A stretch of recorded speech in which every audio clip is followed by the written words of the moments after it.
Well, guys, it's been several months, I think, since I last done this, but I'm finally back to a Victoria 2 after Action Report.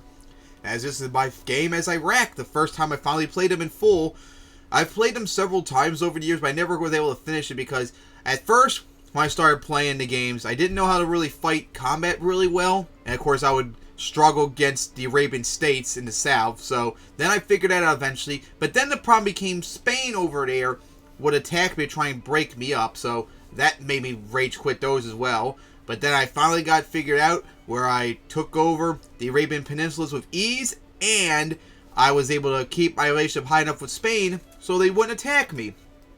So then I eventually would expand more. I took over all of Oman, and I actually would quickly take over all of Ethiopia, which was vitally needed for troops later on, because soon afterwards, once I became civilized, Persia attacked me, with Russia helping them.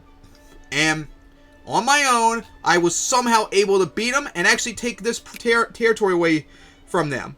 I don't know how I did it. I guess that's how big brain I am, but I was able to do it. So eventually it was like 1919 and I needed desperately, because I was still stuck as a secondary. I really needed to aggressively become a great power in order to form Babylon for the first time. So I went over my naval base limit and just kept building heavy ships until I had enough to become a great power. And you see, almost all my military power is just from ships. So eventually, the day I became a great power, was able to form Babylon, was a day after Persia just attacked me. So thankfully, even though I was allied with a whole bunch of countries, they didn't join the war at first. And Russia was still allied and feared Persia. They didn't join the war for some reason. It was really weird. So it was just 1v1 until I called in my allies, the Ottomans, Greece, Spain, and Portugal. It was a hard-fought fight, too, because I did not really have an economy to support my armies. But we were actually managed to beat them, and I pushed them back and took this area right here. And then, once that happened, I began spearing the Ottomans and Egypt, and then I was given the option to form Arabia, which I wasn't going to do, but when I found out it gave me prestige, of course, I decided to do it and get all that prestige, and I formed Arabia. And, oh my god, it was a massive help to my economy and industry and all that. I still haven't even fully built up my army, too, because it'll still be in a work in progress.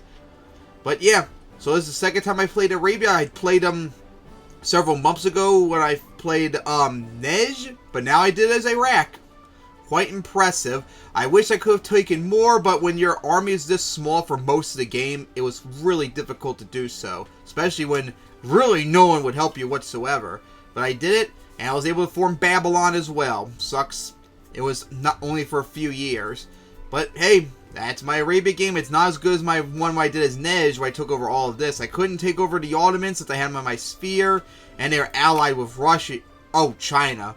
They were allied with Russia before, but now they're allied with China. Yeah, that would not work out too well. So I didn't want to push my chances right now. Alright, so that is the final results of my Iraq into Babylon into Arabia game, and here is the maps and the final results.